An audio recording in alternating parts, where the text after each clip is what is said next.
What is the emergency about?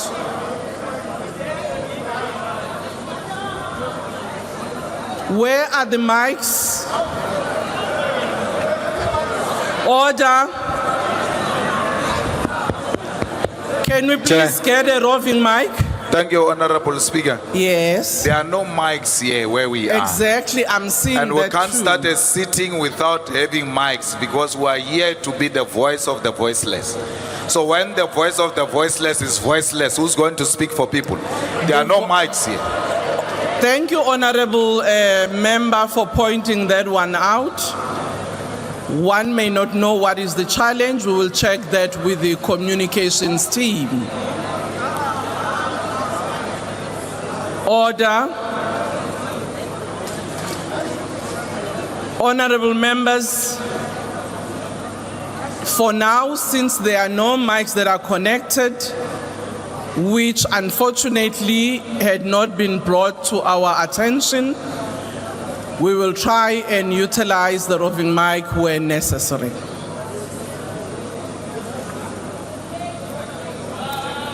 I have just had a consultation with all the whips of parties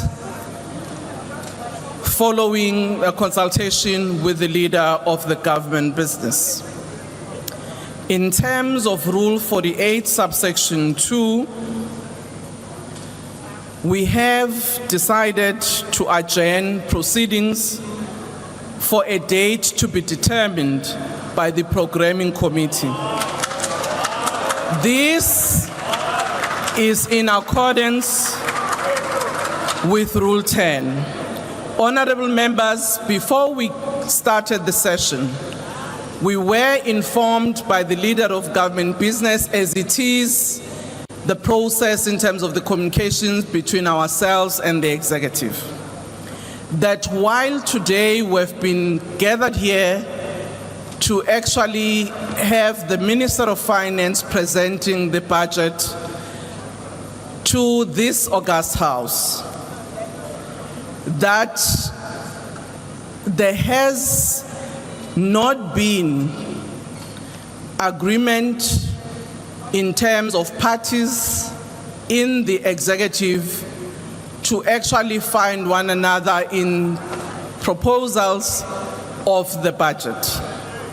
And the executive therefore decided, as some of you already know, and as your whips have said in our discussion, some things that have already been on the media about where there are possible increases and where different parties, as well as members of the community's perspective on those proposed increases were saying. And Cabinet therefore decided not to come and do a presentation of the budget and allow themselves enough time to re-look at the budget and come back to this House in March at the time at which they will inform us. So, no, honorable members, I will point you, I have noted your hands. Well, in our consultations, which I must report to you, the different whips shared with us their perspectives on the matter. There were those who agreed and asked that we ask the executive to give us a definite time in March so that we are able to deal with the pressures of time for the legislature. Secondly, there were those who were saying they are not accepting the postponement. But obviously, we did indicate that while we note their refusal on the postponement of the sitting, it would not be of any use to postpone when there is no presentation that will be made. There were others who already declared their rejection on what they say it's an alleged increase of 2% on the taxes, so they said they wanted to state it upfront that they are not agreeing. So I'm just giving you a perspective of the consultations that we've had. But there was agreement that if there is no budget that is presented, there is no discussion that will be held, as there is no other item on the agenda. Honorable members, we have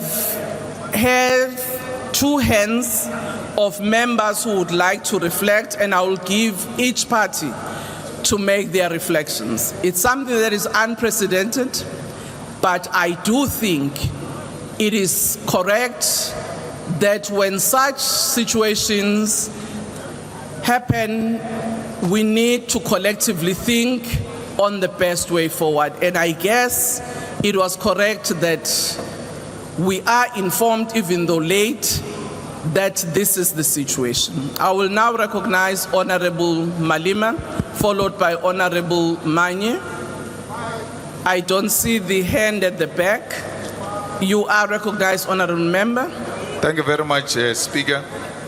We must all know that this is unprecedented, and this is not a practice that we want to set for this Parliament. It is going to be your legacy, Speaker, that during your tenure, Parliament could not debate and adopt budget. We are saying to you, you are denying this body an opportunity to be receiving a budget, debate it, accept it, or reject it. You are now subjecting the budget of South Africa to party politics when the budget is supposed to be above party politics. Let the budget be presented here and let Parliament decide that this is the decision that we are taking as Parliament, or whether to accept or not. You cannot come here and say confidently that the parties in the executive are not agreeing. What is that? We don't have parties in the executive. We've got the executive. The executive must come here and present the budget, and this Parliament must decide whether we adopt that budget or not. You are denying the people of South Africa to see what is happening in this government. There is no government. It has collapsed. It has no capacity to present a budget. Thank you. Thank you very much. We have noted your view. Honorable Malema. Thank you, Speaker.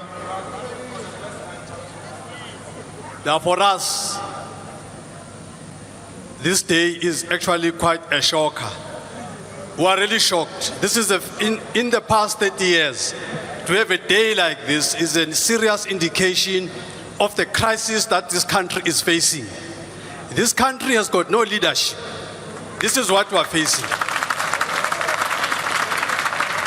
We are saying, if we say we have democracy, let democracy come and exercise itself here. This is a theater of politics. Let the Minister of Finance come and say whatever I wanted to say. We don't want to hear rumors. We hear very disturbing rumors that the VAT would have been increased by 2%. In other words, we hear rumors that this ANC-led government wanted to impoverish our people. Okay, we have no sympathy with that. The minister must come here and say what he wanted to say, and then we'll deal with it here. Thank you. Honorable Mulder. Yes, I've noted you, Honorable Member.